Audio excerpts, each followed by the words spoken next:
17 ao 22, Salmos de número 105,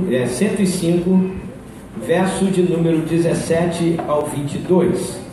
Eu quero convidar você a ficar de pé só para a gente ler esses poucos versículos e logo depois você estará sentado. Amém? Quem encontrou aí? Salmos de número 105. Salmos não é capítulo, é número, porque ele é um inário.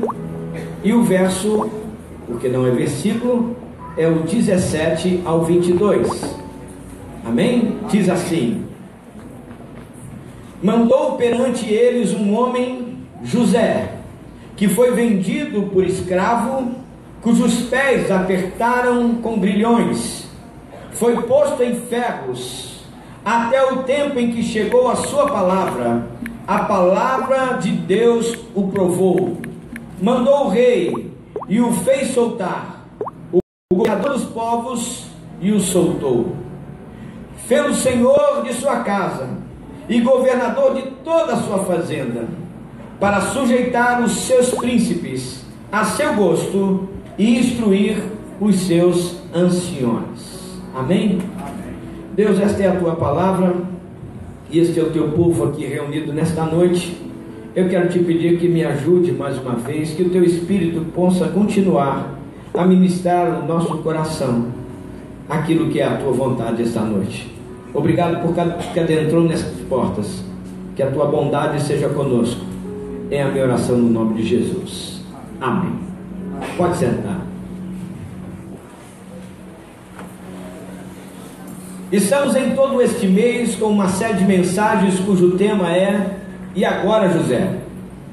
Não José do poema de Carlos Drummond de Andrade, que leva o mesmo título, mas sim o José da Bíblia, cuja história serve de exemplo para cada um de nós esta noite.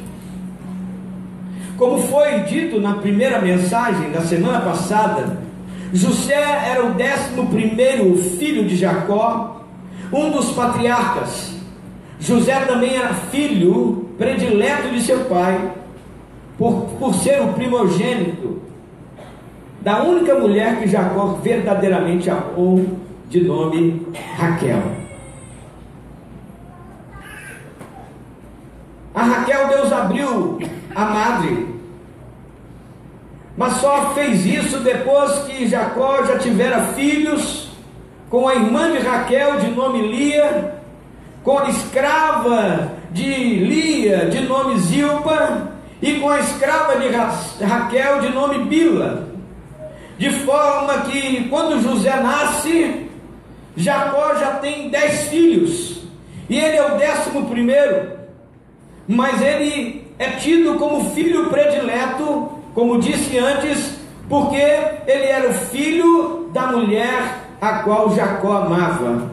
Se você quiser entender melhor um pouco essa história, você pode ler nos capítulos 29 e 30 do livro de Gênesis, e você vai entender melhor esse enredo e conhecer melhor.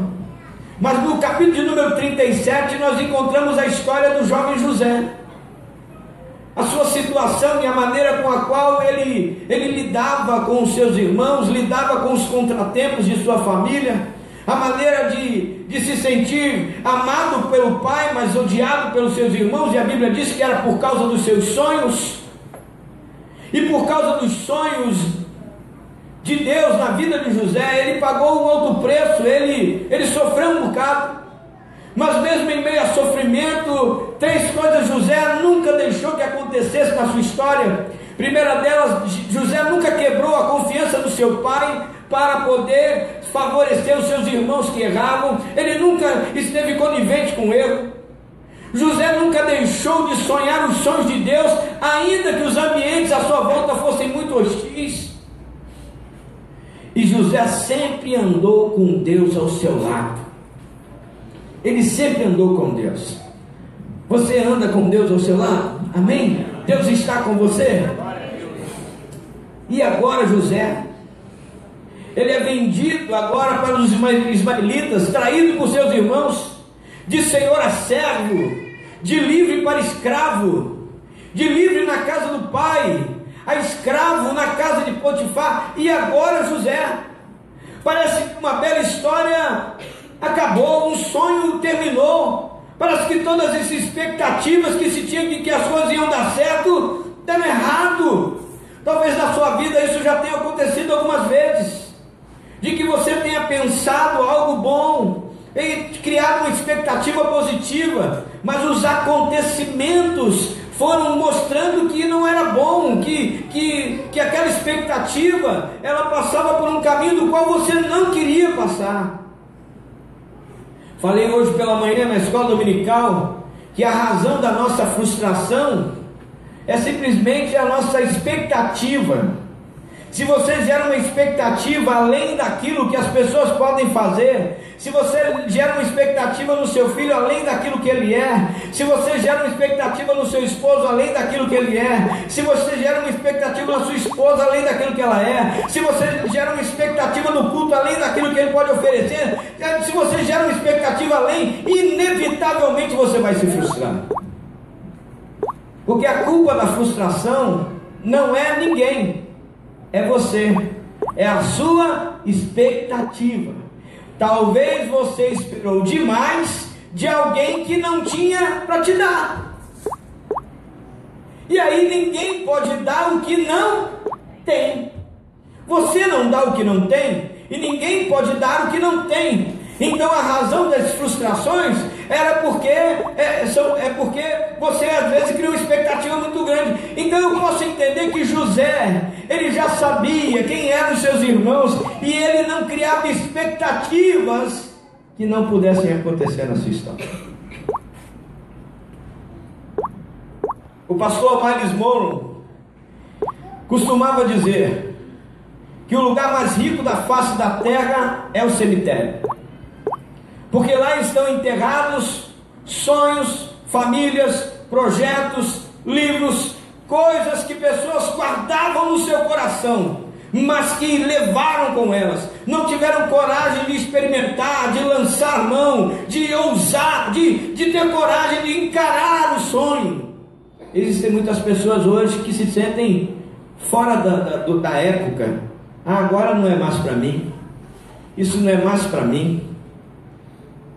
Querido, quem diz que não é mais para você é você mesmo, porque tem muita gente com a sua idade fazendo muito mais do que você, inclusive na nossa própria expectativa com Deus. Deus tem expectativas acima da nossa medida, amém? Irmão, preste atenção que eu vou lhe dizer. Deus não espera de você o que você pode fazer, Ele espera de você que você reconheça que não pode fazer, para Ele poder fazer através de você, e a glória ser dele, irmãos. Amém? Eu fico muito preocupado quando algumas pessoas têm oportunidade, e ao invés de abraçar a oportunidade, elas dizem, não, eu acho que eu não estou preparado. Eu digo, que bom, esse é o bom sinal. Diz um dos príncipes dos pregadores, que tinha uma escola de pregadores, foi convidado para poder pregar em um congresso, e ele escolheu o seu melhor pregador, o jovem que mais se destacava para pregar. Aquele jovem chegou naquele púlpito repleto de pessoas, chegou naquela igreja repleta de pessoas, e quando lhe foi dada a oportunidade de assumir a tribuna, ele subiu todo pomposo, sabe, todo cheio, porque ele era um pregador da melhor escola de pregadores, e ele estava aprendendo com o melhor pregador, e ele era o melhor pregador da classe. Resultado? Fracasso. Conta a história, porque isso é fato, que aquela mensagem do jovem foi um verdadeiro fracasso. E ele, ao perceber que não tinha alcançado as expectativas nem daqueles que os ouviam, nem mesmo do seu próprio mestre, desceu completamente desiludido, desolado, entristecido. E quando chegou à beira da escada da tribuna, encontrou ali o seu pastor que o orientava, dizendo: se você tivesse subido como desceu, você teria descido como subiu. Se você tivesse subido com humildade, você teria descido com honra. Mas como você subiu com arrogância, você desceu com vergonha. Uma das coisas que Deus mais faz na nossa vida, queridos, é nos dar oportunidade de sermos honrados para honrar a Ele. A honra não é nossa, nós somos honrados para honrar a Ele, amém, querido? O que recebemos de Deus, recebemos para Ele, porque por Ele e para Ele são todas as coisas, glória então a Ele. Aleluia. O que nós temos recebido de Deus é para honrar a Deus. E o Miles Monroe dizia: faça tudo para morrer vazio. Ele orientava a fazermos como Jesus em João 19:30, que diz: quando Jesus tomou o vinagre, disse: está consumado, e entregou o Espírito. José e Jesus morreram vazios, eles cumpriram tudo que Deus tinha projetado para suas vidas. Dentre todos os privilégios que Deus deu a nós, homens, eu creio que o maior deles, querido, é o livre-arbítrio. A capacidade e a possibilidade de escolher agradar a Deus ou não. Deus é todo poderoso, Ele tem todo o poder no céu e na terra, todavia Ele nos dá o direito de querer ou não servi-lo. Você pode viver sem Deus na terra, você só não vai poder ir para o céu com Deus. Você pode viver completamente independente da vontade de Deus, fazendo a sua vontade, fazendo o que você quiser. Você só não vai poder exigir que Deus esteja no céu com você, ou que você esteja no céu com Deus, na verdade. E pode parecer, mas não parecer, mas até mesmo nos ambientes mais hostis, tanto eu quanto você vamos ter a oportunidade de fazer, a possibilidade de fazer ou não a vontade de Deus. José, meus irmãos, ele escolheu não deixar de ser o que Deus o criou para ser. Amém? Você pode repetir isso comigo? José escolheu não deixar de ser quem Deus o criou para ser. Amém, queridos? Você pode dizer isso para a pessoa que está ao seu lado? Escolha ser quem Deus te fez para ser. Faça as escolhas que cooperem com a vontade de Deus na sua vida. José foi um homem que escolheu agradar a Deus. Eu quero compartilhar com você alguns princípios que eu encontrei na história de José que me fazem e me dão certeza de que eu posso fazer essa afirmação para você. O primeiro princípio eu encontro lá em Gênesis capítulo 39, no verso de número 4 e no verso de número 20 a 23. No verso de número 4 diz assim: José achou graça aos olhos de Potifar e servia-o. E ele o pôs sobre a sua casa, e entregou tudo em suas mãos. No verso 20 a 23, vai dizer: e o Senhor de José o tomou e o entregou no cárcere, no lugar onde era preso, onde ficavam os presos do rei, e estavam encerrados. Assim estava ali na casa do cárcere. Olha o texto bíblico vai dizer: e o Senhor, porém, estava com José, e este estendeu sobre ele a sua benignidade, e deu graça aos olhos do carcereiro, e o carcereiro entregou tudo na mão de José de novo. A primeira afirmação que eu quero fazer: José sempre foi íntegro diante das oportunidades que Deus deu à vida dele. Ele sempre foi íntegro, mesmo sendo escravo, mesmo sendo preso, ele sempre agiu com integridade. O que era dele, o que não era dele, não era dele. Ele não tocava em nada que não fosse dele. José era íntegro nas oportunidades de Deus. A Bíblia nos afirma que o Senhor estava com José. Alguém poderia dizer que o segredo do êxito de José era a presença de Deus que sempre o favorecia, e eu quero concordar com você, era isso mesmo, era a presença de Deus na vida de José que fazia com que ele tivesse sempre êxito. Mas surgiu uma pergunta para mim que eu quero fazer para você: afinal de contas, por que é que Deus era sempre com José? Por porque esse deve ser o segredo. Que Deus é bom, que Deus socorre, que Deus ajuda, sim, mas há uma razão pela qual Deus tem essa predileção por José. E buscando um pouco na palavra de Deus, eu encontrei algumas razões.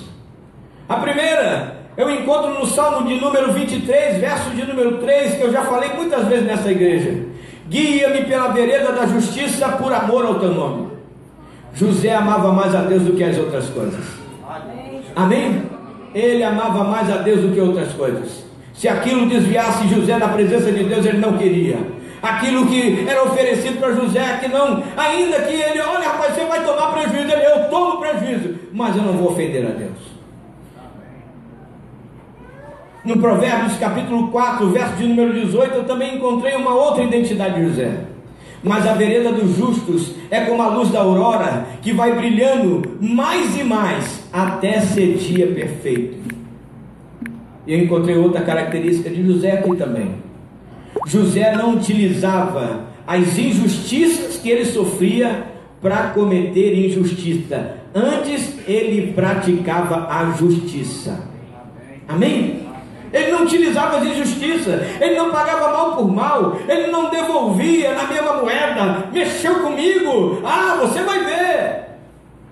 Você não vai encontrar na Bíblia José dizendo: peraí, vocês vão ver comigo, Deus tem um sonho na minha vida, quem te viu passar a prova não me ajudou, quando me vê na bênção.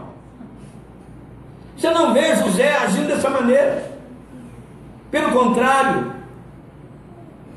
José reconhecia que tudo que ele recebia era pura graça. Ele não tinha ele devia olhar, eu fico imaginando, ele devia olhar os outros escravos e dizer assim: rapaz, tem alguma coisa diferente em mim mesmo, Deus é comigo mesmo, porque os outros escravos não têm essa oportunidade que eu estou tendo, as outras pessoas não estão tendo a mesma oportunidade que eu estou tendo. Então, querido, comece a olhar à sua volta. Deus tem sido benigno para com a sua vida, você tem tido oportunidades que outros não têm tido.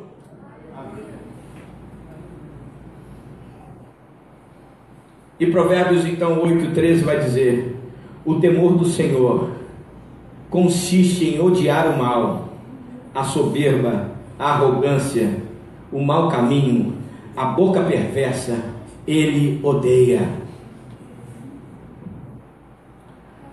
José sabia que todos os seus benefícios eram graça.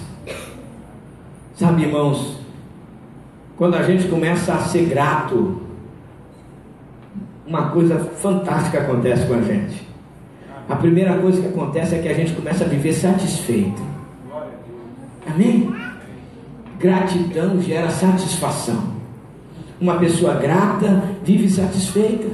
Ela até pode ter uma ambição de melhorar o trabalho, melhorar a casa, melhorar o carro, não sei, mas ela vive satisfeita com a vida que Deus tem dado a ela naquele momento. José estava preso, José estava como escravo, mas ele vivia em paz com Deus, ele estava satisfeito com Deus, porque ele sabia que ele poderia ter sido tratado como escravo, mas ele estava sendo tratado como um mordomo de honra naquele lugar.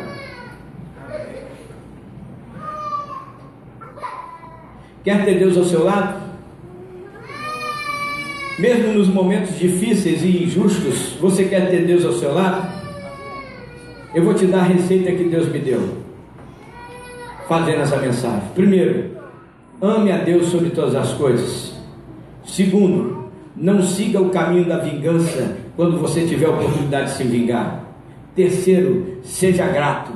E por último, não exija direitos.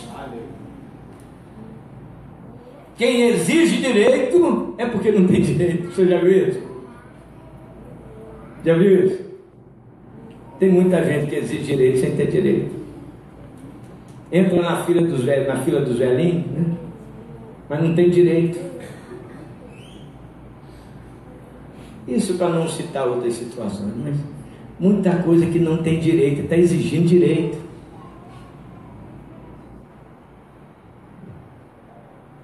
O apóstolo Paulo reconheceu esses princípios em sua vida e respondeu essas coisas com dedicação a Deus e dedicação à obra de Deus.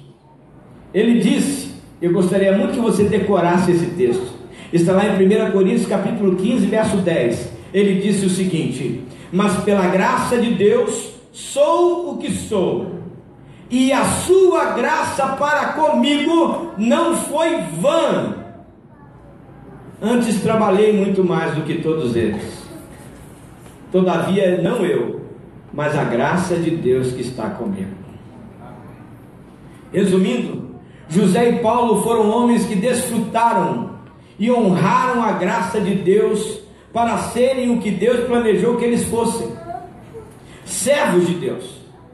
Deus podia confiar neles, mesmo em momentos de grande dificuldade. Deus podia confiar neles. E nós? Somos confiáveis? Deus pode confiar a nós os sonhos dele para nós cumprirmos? Ou porventura as coisas não acontecendo como nós esperávamos, uma vez que Deus me prometeu um trono e eu estou aqui no cárcere, talvez não iria murmurar, eu ia ficar reclamando. Talvez, querido, você só não vive sonhos maiores porque você não está disposto a viver o processo de Deus na sua vida. A graça de Deus ser vã.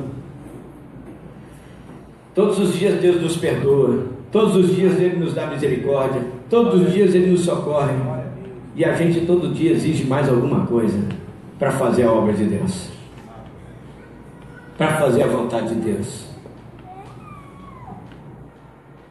E algumas vezes parece que Deus nos entende tanto que até nos dá uns apertos para a gente pelo menos buscar a presença dEle, né? Aí a gente fica fiel, porque Deus só responde assim, né? Só responde dessa maneira.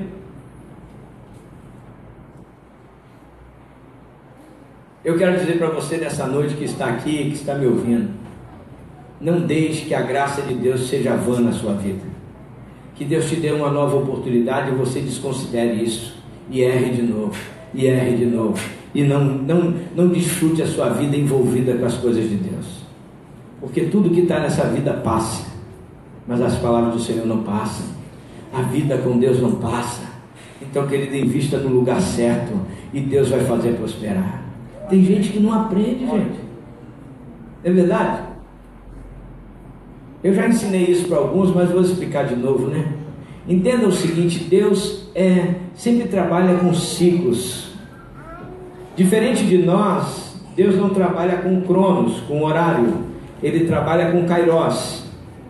Então, assim como nós, por exemplo, estamos aqui, né, e aqui é noite, e no Japão acredito que seja dia, então o tempo do Japão é dia, o tempo aqui é noite, mas vai chegar um momento em que aqui será dia e lá será noite, e esse é o tempo, cronos, mas o tempo de Deus, ele não segue esse padrão.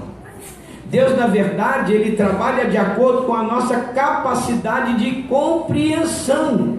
Amém?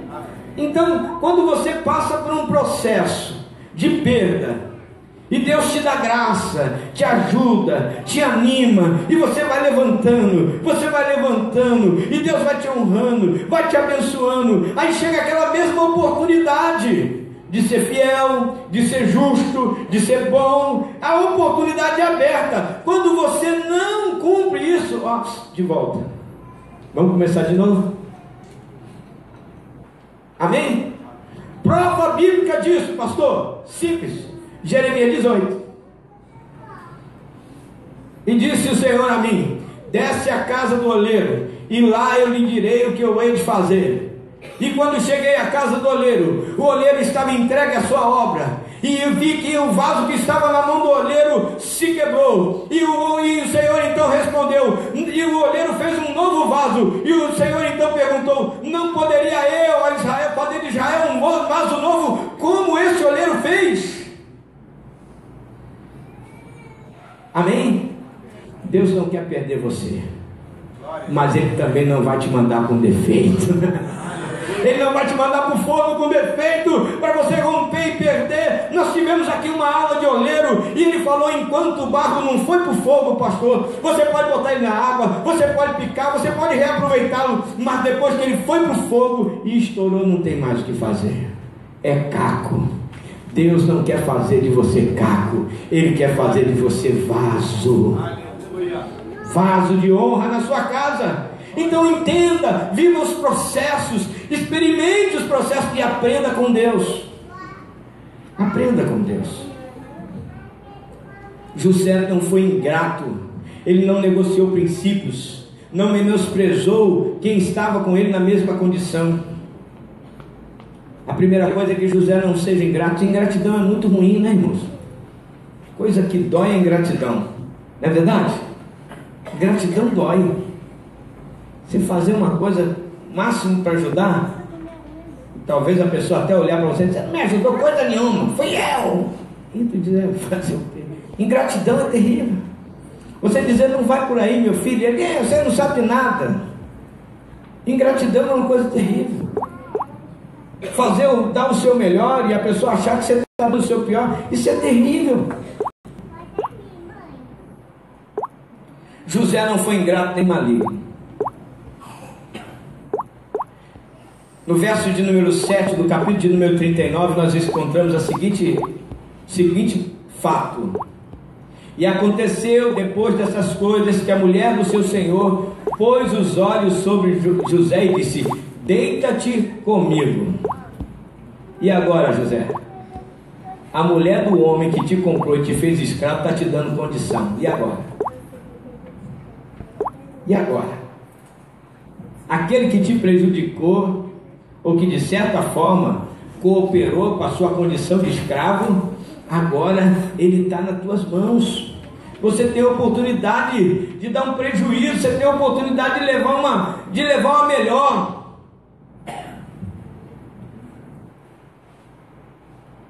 O verso de número 8 vai nos responder qual foi a resposta de José. Lá no 8 vai dizer assim: ele porém recusou. Você pode repetir comigo? Ele porém recusou. Mais uma vez: ele porém recusou. A mulher de Potifar quis deitar-se com José, mas ele escolheu não ser maligno com o seu senhor. Ele disse: por que eu faria tamanha maldade? Porque mesmo ele sendo servo na casa do seu senhor, ele estava sendo bem tratado. Por que eu faria tamanha maldade? Essa empresa me abriu uma oportunidade para trabalhar e sobrou uma carga aqui em cima na minha entrega. Por que eu vou ficar com isso? Seja carne, seja o que for, não sei o que é, estou falando aqui. Sobrou um troco, sei lá o que é. Me foi dada uma oportunidade de confiança. Se não é seu, então não lhe pertence. E usar disso é maldade, é malícia. José perguntou à mulher: por que eu faria tamanha maldade? Talvez outra pessoa no lugar de José diria: eu não sou escravo, eu não passo de um objeto dentro dessa casa mesmo, então você é um objeto sexual para a mulher dele. Eu estou dentro do meu direito, eu estou fazendo o que ela me mandou, ela é a patroa, mandou fazer. Mas José não negociava princípios. Muitas pessoas acreditam que vantagens ilícitas são recompensas. Tem gente que pensa assim, sabia? Leva uma vantagem ilícita, né? É quase igual aquela máxima que infelizmente alguns brasileiros falam, que eu não gosto, né? Que eu não oriento a igreja a falar, né? É rouba, mas faz. Tá ruim, irmão. Bom mesmo é faz, mas não rouba. Mas às vezes eu abro um precedente para o outro, porque também é um precedente para mim. A mulher de Potifar quis deitar-se com José, mas ele escolheu não ser maligno para com o seu senhor terreno. E ele questionou: por que eu ia fazer também a maldade? No Salmo de número 32, verso 2 vai dizer: bem-aventurado o homem a quem Deus não imputa maldade e cujo espírito não há engano. Existe um texto bíblico, peço perdão por não lembrar onde está agora, mas que diz que o mentiroso é como a prostituta, que acabou de ter um relacionamento de intimidade. Ao sair, limpa a boca e diz: eu não fiz nada. Assim é o mentiroso. Mas, irmãos, a mentira um dia vem para a tona. A mentira um dia vem à tona. A Bíblia diz que Deus não se deixa enganar. Tudo aquilo que o homem plantar, e isso também ceifará. Está lá em Gálatas 6. Então o que é melhor, irmão? É melhor você pedir perdão antes do que tentar justificar depois. Quem pede perdão alcança a misericórdia. Por isso Jesus nos ensinou na oração do Pai Nosso a orarmos: não nos deixe cair em tentação, mas livra-nos do mal, pois teu é o reino, o poder para a glória, para sempre, amém. Porque teu é o reino, o poder e a glória para sempre, amém. Livrado do mal, que mal? Do nosso mal, do meu mal, do desejo de fazer a minha vontade, do desejo de fazer justiça com a minha mão. E aí eu sei, irmão, que eu sou mal. Para terminar, José preferiu santidade no lugar de libertinagem. Amém?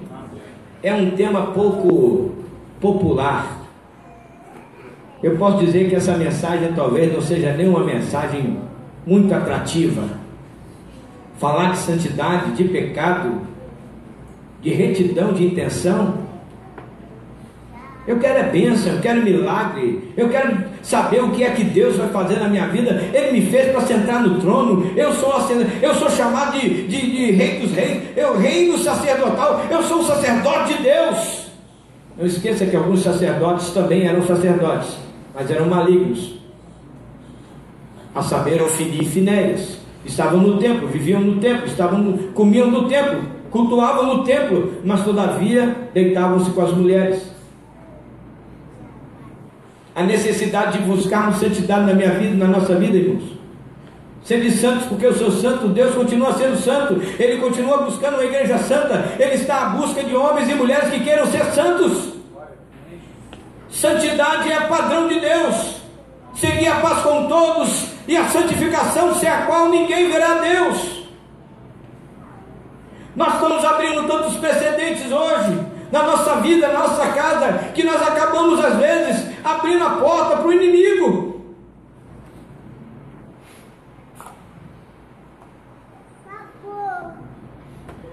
A Bíblia vai dizer que José era assediado todos os dias pela mulher de Potifar, mas ele não aceitou. O salmista disse: porque um dia nos teus atos vale mais do que 1000 nas tendas da impiedade. Quantas pessoas hoje estão livres? Não são escravos de nada, mas estão escolhendo pecar deliberadamente. Gálatas 5,13, e eu estou terminando, vai dizer: porque vós, irmãos, fostes chamados à liberdade, não useis da liberdade para dar ocasião à carne. Amém, irmãos? Amém? Muito se falou nessa semana que passou sobre graça e sobre misericórdia. O tema dessa semana no mundo gospel que não anda bem foi graça e misericórdia. Mas eu quero aqui lembrar a igreja e aqueles que me assistem que a graça só opera na vida de uma pessoa arrependida.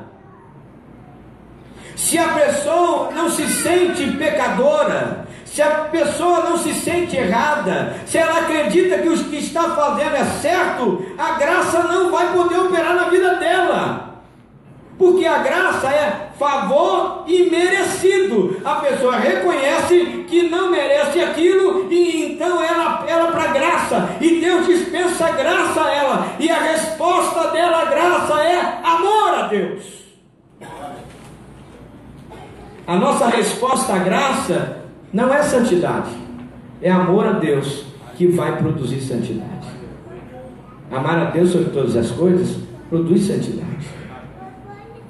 Não é não toque nisso, não faça aquilo. Quando eu amo a Deus sobre todas as coisas, eu consigo ser santo. Mas quando eu acho que por deixar de fazer isso ou aquilo, então eu sou digno de estar, eu sou santo, aí eu acabei de me enrolar.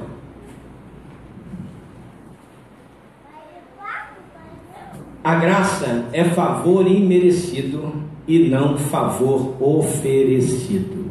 Amém, querido? Você pode repetir essa última frase comigo, por favor, essa noite? A graça é favor imerecido e não favor oferecido.